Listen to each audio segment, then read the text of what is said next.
Hi everybody, welcome to Cruise Shop Save. I'm Melissa and today my special guest is Cruising with Matt, and we're recording this because Matt is over there in Florida and I'm here in the UK and we just can't make it work for the live on Friday night. So welcome Matt, thank you so much for your time today being my special guest on Cruise Shop Save Live. How are you? I'm great. Thank you for having me. I'm very excited. Yeah, we've been trying to do this for like 3 weeks now. And we just said, I can't do it or you can't do it. So I'm really excited to be sitting down with you. I know this is great. And I just had to have you on the show because I love your YouTube channel. So if you're watching this and you're not subscribed to Cruising with Matt's YouTube channel, you need to do that right now. And also your social media. I've been following you for quite a while, actually. Well, good. I'm glad. I've started from a pretty small following. It's starting to grow a little bit. It's been tough. I'm sure you can relate over the last few months. There's not a whole lot of cruising content to be put out. You're not going on any trips. So photos and videos, they're hard to come by. So yeah, it's been interesting over the last year. So I can't wait to get back out there and start creating again. Yeah, and it's also I don't know about you, but I'm trying to keep it positive.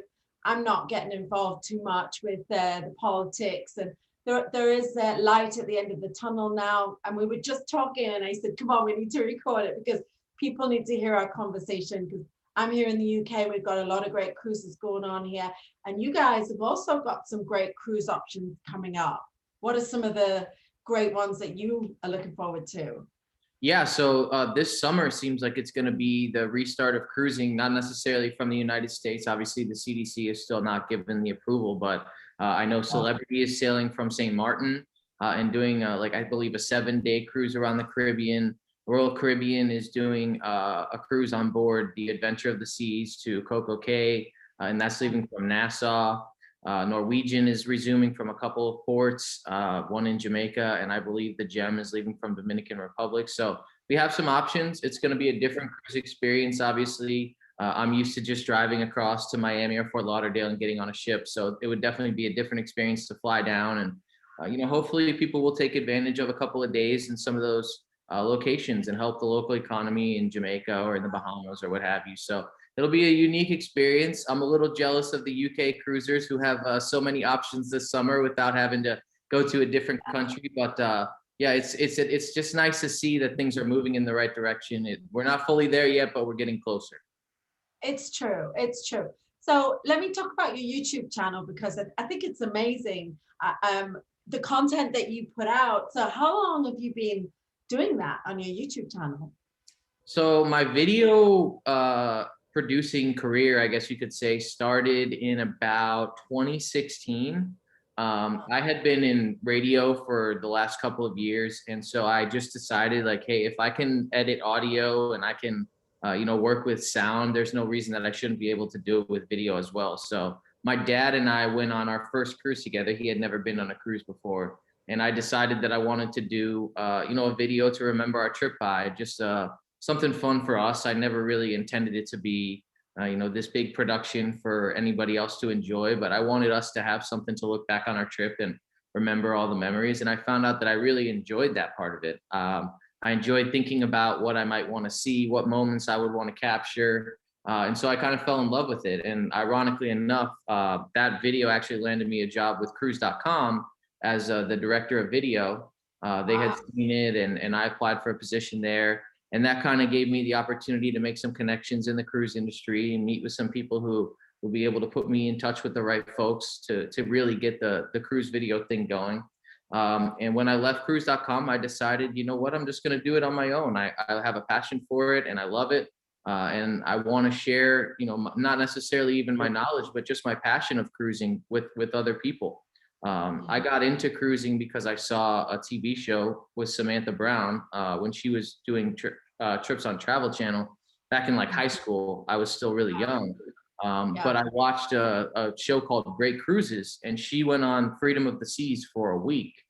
And as soon as I saw the episode, I went right downstairs and I told my mom, I said, we got to go on a cruise. I couldn't believe that on this one ship, she was, riding a surfboard. She was playing basketball. She was relaxing by the pool and going to karaoke on the Royal Promenade.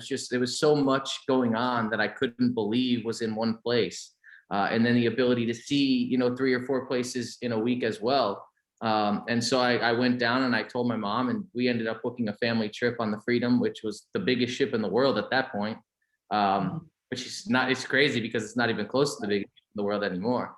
But I knew then that I wanted to do something with cruising, and that kind of started my dream of hosting a cruising TV show, because I knew that was something that pulled me in. And I know that there's other folks out there who have never considered cruising before, or maybe said, oh, well, I don't want to be jammed into a boat with a bunch of people and nothing to do. And, just kind of open their eyes to what's out there, and not only the fun and excitement that there is with cruising, but the value, right? I mean, anybody who cruises knows that it's the best vacation value out there, for you to be able to get 7 days for $8.99 per person, and your food's taken care of. You got drinks, entertainment, all that stuff in one place. So it kind of stoked this passion in me. And ever since I made that first video of me and my dad, I've just really enjoyed creating video and photo content that was, good for the cruise industry, and helping people understand what's out there. Yeah. Well, it shows. All your videos are really, really good. I mean, and how many subscribers do you have now? I think I have somewhere in the 80s. I haven't checked my channel. I mean, like I said, it's tough right now because I don't have a whole lot to be creating. Right. I had some like ship footage in the backlog, so I created a ship tour of the Carnival Horizon, which I had been meaning to do for a while, and I did that during quarantine. But there's not a whole lot new coming out on my channel right now, unfortunately. I wish there was more. But yeah, I think I'm right around 80 or 85 subscribers as of right now. That's great. And what are your feelings about, how people feel about cruising? Do you think that it's put people off, or I not? think I think that there's a lot of misconceptions out there about cruising. And I'm not one of those people who's going to sit here and blame the media or anything like that. I just think that there's misunderstanding about the cruise industry as a whole, when it comes to health and safety, when it comes to opportunity, all those kinds of things. So I just like to present my point of view and share that with people. And obviously, everyone's going to have their own thoughts about it, and what's right, what's wrong, and all those sorts of things. So I won't try to impose upon anyone who feels differently than I do. But I will say that for me, I think that cruising is affordable and safe, and they do everything that they can to give their guests a great vacation experience. But from what I've seen and heard from cruise lines directly, and from my own experience, safety is always the top priority. And I don't think they're going to waver from that. If anything, it's going to be an even stronger dedication, in the wake of COVID-19. And I don't know if you had the opportunity to see the last cruise, the Princess Cruises documentary about the ship that got stranded in Japan. But even there was enlightening, because the cruise line really didn't have much say over what was going on there. It was Japanese authorities that were making the calls in terms of who could come on land, who could get sent home, all those sorts of things. And I think another thing to keep in mind as we get back to cruising, as you mentioned in the UK and some of the Caribbean cruises here, is that we know so much more now than we knew then, about how this disease spreads, about how to prevent it, all those kinds of things, the safety measures that need to be put in place. And so, we were dealing with an unknown beast at that point. And the cruise lines, the best analogy I can make for it is they were just treading water. They were just trying to keep their head above the water and figure out how to get through until they could, develop a real plan. So now that they've spent the last almost full year of thinking about what are the protocols we need to do, what are the best ways for us to decide upon occupancy, to decide upon policies on board, whether it's vaccinations or mask wearing. I think that the cruise lines have put in place procedures that will keep everyone safe. And even for me, I'm a kidney transplant patient, so I have to be extremely careful when it comes to COVID. I would feel comfortable going on a cruise right now because I trust that they're doing the things that are necessary to keep you safe. And to me, without getting too political, as you mentioned, if I can get on a plane and fly to Mexico, or I can go to Disney World, I don't see any reason why a fully vaccinated cruise shouldn't be able to take place. Yeah. Oh, I totally agree. I totally agree. And, the capacities are lower, so there's a lot more space. And even before this happened, ships were the cleanest places that you could go. You couldn't go down a corridor without seeing someone cleaning something. you know, and the cabins were cleaned out twice a day. And this is before COVID. Right. So now that it's COVID, it's even more so. And I mean, even on the ships, you'd have the hand sanitizer everywhere. And you know, cruise lines have also got a responsibility for their crew. It's a huge responsibility for a cruise line, because unlike a hotel or a resort, people go home at night. Whereas on a cruise ship, it's the welfare of all the crew, all the passengers, the management, everyone. And they've invested so much money and so much time into this. And you know what? They're still here. There's not been much fallout from it, really. Yeah, and I think you bring up a great point with relation to crew, but also with relation to passengers. I don't think the cruise line would be pushing for resumption if they didn't think they could keep people safe, because it would make things, you know, tenfold worse in relation to PR and the marketing and all the noise that you would be hearing from the media outlets. If something were to happen where, let's say, even on a ship with 3,000 people, let's say 100 got sick, you would be hearing about that over and over and over again. So, you know, for the first few months, I think we can both agree the cruise lines were pretty quiet. They were doing refunds for the guests and offering, you know, FCCs and things like that, but we weren't hearing much pushing for, hey, we need to get back out there. And I think they knew that when they did make that decision to come back, things needed to be 100% above board. And I don't think that, you know, we would have Frank Del Rio of Norwegian and some of the other cruise executives coming out and saying, we want to come back, if they didn't think that they had a plan in place that was going to keep everyone safe. No, it's true. And they've worked tirelessly. They've joined forces, NCL and Royal Caribbean joined forces with their safety program, and a lot of the smaller ships. So let me ask you a question. Are you vaccinated? I am. Yeah, I had both my vaccines. I actually wasn't able to go back to work until I got it. My transplant team had said, you know, it's not worth the risk until you can get vaccinated. We're just going to have you stay home and stay safe. So I got my second vaccine a little over a month ago, and yeah, I'm back to regular life now, which is, after a year, it was much needed. And it's also, I've only had my first vaccination. I'm yet to get my second one, but it's just, you do feel a little bit safer, don't you? You just feel a little bit more comfortable. Absolutely. It gives you a peace of mind, and the efficacy and effectiveness of the vaccine speaks for themselves. But I think even mentally, there's something to be said for that placebo effect of knowing, hey, you know, I feel a little more comfortable, and not necessarily having the fear or the paranoia that comes with some of the risks that you might have to take on a day-to-day basis. Exactly. So tell us the big news. Like, do you have a cruise booked? What's your first cruise back? I don't have anything booked right now. I really would love to go on one of these first sailings out in the summertime. Unfortunately, I'm not allowed to leave the country for a year after my transplant, so I have to wait until the end of August.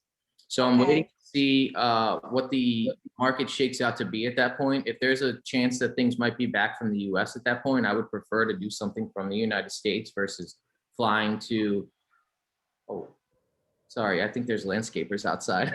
I don't know if you can hear that. I didn't hear.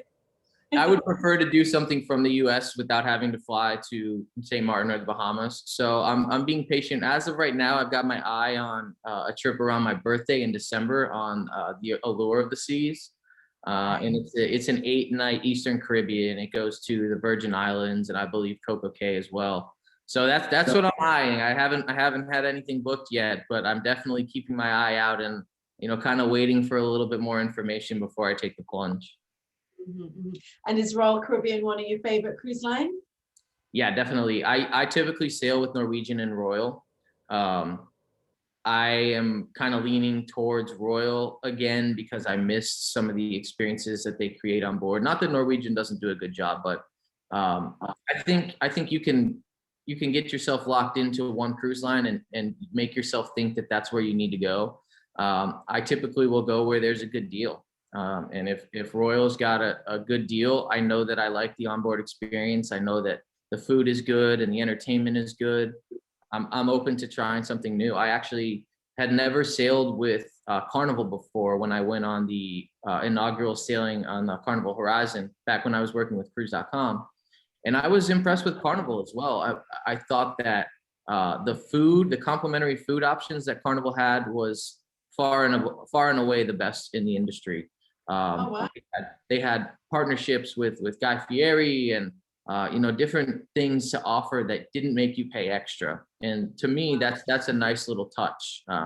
Instead of just having to go, main dining room or buffet, if you want something included in your package, you've got a burger joint, you've got a taco and burrito place, you've got pizza. And Royal Caribbean does that as well with Sorrento's Pizza, and they have options, and that's one of the things that I really enjoy. So I'm not locked into any one cruise line, but if I did have to say my favorites, I would say Norwegian and Royal Caribbean. Good What about choice. you? Who do you typically sail with? Oh, well, I like Norwegian as well. I really like Norwegian. I love Royal Caribbean. I used to work on ships a long, long time ago, and I did lots of contracts on Royal Caribbean. And I remember when Voyage of the Seas came out, and it Oh was yeah, just unbelievable. The Voyage class ships, and we were talking about it just before we started recording, and and because you were telling me about the first time, because I asked you what made you get into cruising, and it's the same for me too, because it was unbelievable that at that time you could go surfing, you could rock climb, you could go ice skating, and the promenade was just amazing. And do you remember the first night of the cruise? oh yeah, Like the carnival, or they have different themes, don't they? yeah. Just amazing. And the pub and the shops, and it was groundbreaking. The Voyage class ships are groundbreaking, aren't they? Absolutely. And I would argue that even past the Voyager class, Royal Caribbean has always pushed the envelope in terms of what was possible on a cruise ship. I Absolutely. mean, you take from the Voyager class to the Freedom class, which was basically a step up in the same category. And then I remember when Oasis first came out, and you just look at that ship and you think, how is it possible that this thing even floats? You see how much there is to do, and all the different neighborhoods. I remember the first time I went on Oasis, walking out the boardwalk and seeing the carousel and the whole, opening back up to the Aqua Theater and the ocean in the distance. And it's unbelievable what they've been able to do. And I give Royal Caribbean a lot of credit, because at the time, nobody was thinking that those things were possible. And that's, to me, that's how you become a legend in the industry, is you push the envelope and you're willing to ask the questions of, hey, why not? Why couldn't we do this? And they've changed the industry because of it. They've changed what the onboard experience is like. They've changed the amount of people that are able to get onto a ship and feel comfortable and not feel like you're, packed in like sardines. So Royal deserves a ton of credit for, I would say, over the last 20 to 25 years, always just continuing to push and ask what can be done. I totally agree. So yeah, Royal Caribbean's my favorite. So let me ask you a little bit about these new kids on the block. What do you think about Virgin Voyages product, adults only? I'm very excited to give Virgin a try. And I sat through the webinar that they had a few weeks ago. I think it was called Boom Bang. And it was interesting to hear their perspective on what they were trying to build. For you and I, who are typical cruisers and have cruised many times, we look at Virgin and we say, that's odd. That doesn't seem like any other cruise line.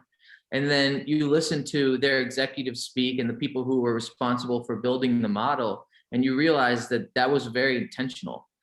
They didn't want it to be like every other cruise. They didn't see a place in the market for another standard cruise line, so to speak. And so they set out to do things differently. They set out to change the model for dining and for beverage packages. They set out to change the preconceived notions about what the rooms would look like, and the lodging and accommodations. So I'm very excited to see what that ship looks like. They had like 2 inaugural sailings before things got shut down, so the timing could not be more unfortunate. But I've seen a lot of people who were on board for those short sailings, both in the UK and here in the United States.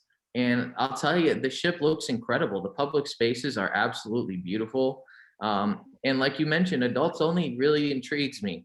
Not that I'm anti-children. I don't want to come off anti-children, but yeah, it's nice to know that you're surrounded by adults and you don't have to worry about your behavior. I tend to get a little crazy on cruises. We'll keep that between you and I, but I don't ever want to make the parents uncomfortable or children uncomfortable because I'm dancing too crazy or had too much to drink or what have you. So it's exciting that there's a product where everybody there is an adult, and especially, you know, even if you are a parent, maybe you go there to cut loose a little bit and you leave the kids at home, Yeah. which releases the stress of a family vacation, which can be great, but sometimes you need those getaways. So it's going to be an interesting product to test, and I can't wait to get on board and see what the experience is like, and I can speak for myself.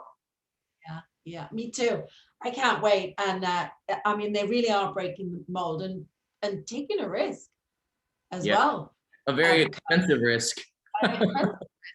because it's not cheap. I mean, I don't want to be negative, but um, a lot of people are asking, well, what do you get for that? You know, because it is a lot more expensive than their competitors, but there is nothing like it. And my husband and I were talking the other day, and we're hoping to book a cruise in the UK just for, like what you're saying, just to cut loose and just go and have fun the Virgin way, and live like rock stars, because that's really how it is. And the entertainment can be kind of racy, and the shops on board, and the record shop. And I know my husband will be going to get a tattoo and all. Yes. Yeah, that's the thing. They're pushing, going back to what we were talking about Royal, Virgin as well is pushing the envelope of what we expect from a cruise vacation, right? I mean, you and I and anybody who's cruised before, especially dedicated cruisers who've been on several lines or several ships, we know what we expect from a cruise. So to go on a ship that is totally different, and you get on board that first day and you almost have that childlike excitement of like, what is this going to be like, you know, and you explore the ship, and it's organized differently, and like you said, there's different entertainment options, and it certainly feels more distinctly catered to adults. It's going to be very interesting, and the itineraries themselves look fantastic too. I know that they placed an emphasis on staying later in some of the ports, especially on their Mediterranean voyages when they're going to the Greek Isles and things like that. So that's exciting. I mean, that's again breaking the typical cruise model, which is you get into port at 7 a.m. and by 5 p.m. you're pulling out and heading to the next destination. So having the opportunity to stay in some of these places until 8 or 9 or even overnight sometimes, that's something that will excite a lot of people, especially if you're a destination focused traveler. So yeah, I'm with you. I can't wait to get on and try it out. And unfortunately, we don't know when that's going to be. But as soon as we can do it, I'll be first in line to hop on board the Scarlet or the Valiant Lady, or I think the last one's Resilient Lady. Even so, I'll be on any one of those three ships in a heartbeat. Well, I can't wait to watch that video when it comes out and get your perspective on it. Yeah. So speaking of different products, have you ever cruised on Disney? What are your thoughts on Disney? So I went on Disney when I was really, really young. I think I couldn't have been more than about 8 years old. And it was a big Wow. family trip. My mom and my stepdad at the time, his parents brought all of their children and all of the grandkids. So we probably had a group of 30 to 40 people on board. Wow. Yeah. And Disney, just like they do in their theme parks on land, they place such an emphasis on superb service. And the thing that I most distinctly remember was our waiter remembering exactly what we wanted and having everything ready by the time we got to the table, knowing what drink we were going to want and having the drink there. Remembering the order of my stepsister, who was a super picky eater and only wanted like 2 or 3 things off the menu, knowing what she wanted before she even could get the words out. They are incredible when it comes to that specialized, personalized service. And being as young as I was, I didn't take advantage of the amenities in the same way that I would now. But I can tell you that my grandparents never stopped talking about that trip, what it meant to them, and obviously, paying for 30 to 40 people to get on a Disney cruise is a massive financial undertaking. So for them to have spent that amount of money and come home feeling satisfied, and like their expectations were exceeded, to me says everything. Because for me, I can't imagine what I would expect from a trip that I spent, well, let's just say $50,000 or more on, Like so, 30 people for sure. yes, absolutely. And now the new ship, the Disney Wish, looks fantastic. For me, I'm not at that point in my life yet where I would sail with Disney, right? I mean, if I have a family and I have kids that will come along with me, then it would certainly be something that I would really be interested in. But because of the cost, which it is, pretty much significantly more expensive than the Royal Caribbean or Norwegian, without kids, it just doesn't make sense for me right now. But I have heard nothing but good things about Disney as a brand. Yeah, no, me neither. Me neither. Great family cruising. Absolutely. But one thing I noticed, because I did work on the Disney Magic when it first came out, was the adult program. So we talk about Virgin. When the kids have gone to bed, they do have a fantastic program for the adults so that they can kick back. I think they had a really cool comedy club. They have a great nightclub. So they do try and cater for all eventualities. And, children, of course, they get the best. Yeah, the youth care program there is just unbelievable. But, you were talking about your grandparents and that they're still talking about it now. And, that's what it's all about. I just posted a quote about the friends that you meet on a cruise ship and the memories that you create. And it really is about that. It really is. People have got the video, the photos, and you just remember it forever. So it's definitely money well spent, isn't it? Absolutely. And to that point, I've made lifelong friends on cruises, from all parts of the world. Maybe they don't even live in the same state or the same country as me. Wow. But I think there's a unique openness and friendliness that comes with everyone being on vacation, right? I mean, let's say you go to Miami for a weekend, or you go to New York to explore Times Square and the Statue of Liberty and World Trade Center and all those things. 90% of the people that you're going to interact with are living their day-to-day lives. They've got work and kids and stresses that come with your day-to-day happenings, right? When you go on a cruise, every single person that you're talking to is on vacation. Every single person is in the same shoes as you.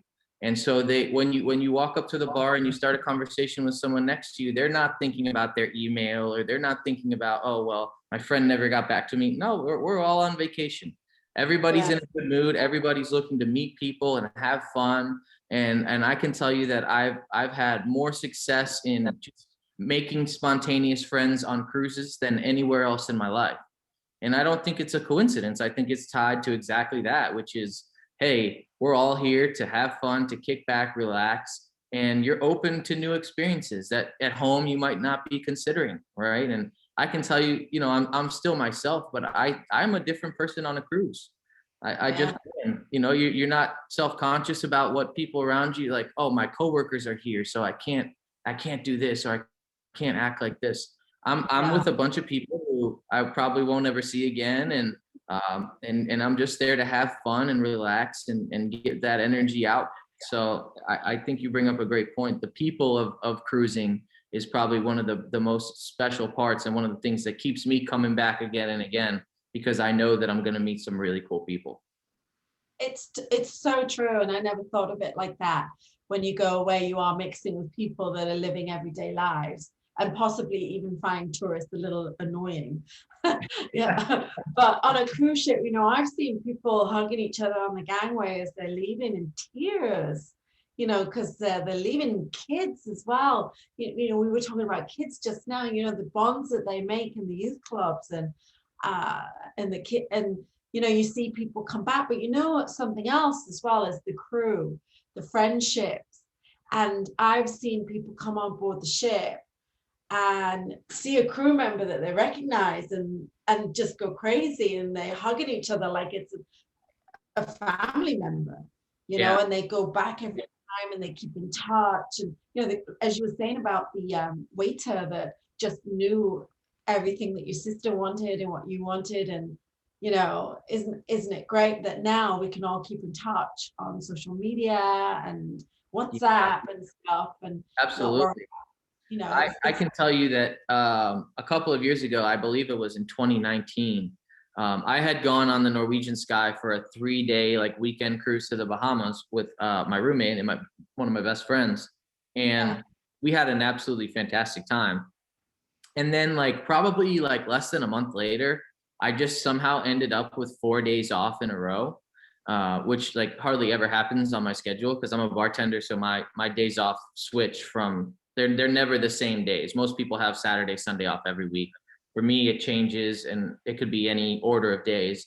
Well, I somehow ended up with Friday, Saturday on one schedule and Sunday, Monday on the next schedule. So I just spontaneously had 4 days off in a row. So I called my friends. I called my friend who I had gone on the cruise with, like about a month or so before. And I called my other buddy and I said, "What are you guys doing this weekend?"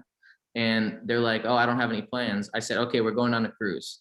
And I booked this cruise on Monday and we got on board on Friday. And Nice. it was so funny because as soon as I got on board, crew members were looking at me. They're like, "Weren't you just here?" I'm like, "Oh, I was just here and I'm back." And we had fun with some of the same people, some of the same bartenders and servers took care of us. And yeah, it's a really unique experience, especially if you have someone that went above and beyond to make a difference in your vacation. You remember them basically for forever. It's And true. to get on board, sometimes it's on a totally different ship. Sometimes Yeah. it's 4 years later and you get on a different ship. Like I can remember my mom. So we went on that cruise on the Freedom of the Seas in 2007 and or maybe 2008. And she had a bartender who she really enjoyed, her and my stepdad. And then I went on a cruise on the Oasis in 2011 for my high school graduation, just me and my mom. And she walked into Vintages and saw the exact same bartender, and she was so excited. She's like, "Oh Yeah. my gosh, Oh, lost he remembered her, she remembered him." And it was friend. such a cool experience because it was like a bridging of two worlds. It was a different Yeah. time in our life on a different ship to a different destination. And then all of a sudden, this new experience collided with this old one. It was a really, really cool sight to see. And that probably happens a lot. Oh yeah, it does. It does. And we're talking about people not cruising for a whole year, but there's so many people that they don't work on ships for a couple of contracts. It is their actual career and they do it and they support families back home on their salaries. They send nephews and nieces to university, in the Philippines and in Indonesia. And a lot of people are just dying to get back just to support those people. So what do you think it's going to be like then when we all go back? Different. I mean, I can't say that it will be better or worse, but it will definitely be different. I think there's going to be pros and cons to the new system, right? I mean, reduced capacity sounds fantastic to me. You know, Yeah, Norwegian has said that their first month of sailings is going to be at 60%. 60% sounds amazing. That yeah, sounds, that's good. you're not packed in, you don't have to wait for a dinner reservation. So I think that sounds great. That might be better than ever before. But I definitely think that some of the cruise experience is going to suffer. And I think, mostly for the entertainment and activities. I've heard that some cruise lines are Yeah, yeah, so some people were gonna say, or I know that some cruise lines have announced that you're gonna have to make reservations for the pool deck. You have yeah. to choose a time slot that you're gonna want to get a chair or to have space on the pool deck, and they're gonna limit the amount of people. To me, that takes some of the fun away, right? I mean, part of what I love about cruising is how spontaneous it can be. You don't make any plans, and maybe you want to go to the pool for an hour and then go do something else, or maybe you want to spend the whole day at the pool. But having to decide, 30 days before I get on board, hey, what days do I want to be at the pool and what times? And that doesn't feel like the same cruise experience to me. So, Mhm. I think it's yet to be seen. Obviously, nobody who's getting back on board and has been waiting for over a year is going to be complaining. You know, they're Yeah. going to be happy to be on board. They're going to be happy with whatever the experience is like. But I do think that it will be a different type of vacation experience than you or I are used to. Yeah, I think so. So we'll see. I mean, I'm excited to get on and see what it's like. I personally, I don't mind wearing a mask. I wear a mask at work, you know, and I feel safer with it on anyway. So some of those like smaller restrictions and rules don't really bother me. I just think for me, I'm going to be more focused on what is the experience like. You know, what are the changes in how the vacation atmosphere feels. So we'll see. I mean, I'm never gonna sit here and say I wouldn't want to go. I No, still want to get on board, and whatever it is, it is. But I would be lying if I said I didn't think it was going to be at least impacted in some significant ways. oh yeah, definitely. I mean, all of life has been impacted, isn't it? Everything is different. Just going to the pub or the supermarket, it's all different. So, yeah, I'm really looking forward to it, to be honest. But I want to ask you if you, I mean, I'm so grateful for your time because I know you're really, really busy. And I sent you a message and said, oh, can I interview you? And you said, yeah. So I'm so grateful for that. But will you come back and be my guest? Like, Anytime. yeah. I would love to. Yeah, I've really enjoyed this conversation. We've been trying to have it for like almost a month now. So yeah, no, I would be happy to join you anytime. I really appreciate you having me and reaching out and asking if I would be a part of it. So yes, you just send me a message or let me know when you want me to come on, and we'll talk about it for 3 weeks, and then I'll come on. I know, right? I know. So if you're watching this, don't forget to head over to Cruising with Matt's YouTube channel. Lots of great video footage, and he's an amazing video editor and really, really good, way better than me. And also on your socials, of course, I follow you everywhere. You're on Facebook, Instagram, Twitter. You're everywhere. So make sure you follow Cruising with Matt. Also, I'm Cruise Shop Save. So keep in touch, and each week we interview a cruise influencer. What would you call yourself? A cruise? I don't like the term influencer, but I would just say a content creator. Yeah, I video and photo content creator. I would love to be back in the cruise industry in some official capacity sometime soon, but as of right now, I'm just doing it on my own. And yeah, I would say I'm a content creator, and you can follow me at Cruise with Matt on Twitter, Instagram, and YouTube. And I would love to have anybody feel free to shoot me a message or reach out. I love connecting with fellow cruisers. And thanks again for having me, Melissa. I really enjoyed it. My pleasure. And you have a nice day over there in Florida. I'm sure the weather's a lot nicer there than it is here today. It's still cold here. Oh yeah. Well, I'm originally from Cleveland. My mom sent me a picture the other day. They have 4 inches of snow. So I hear you. I understand. Oh my God. Yeah. I love Florida. Well, anyways, thank you so much for your time, and you have a great week, and let's keep in touch, and hopefully you can come back once you've been cruising. Definitely. I'll look forward to it. All right. Thanks, Matt. Take care. All right. Thanks. Bye.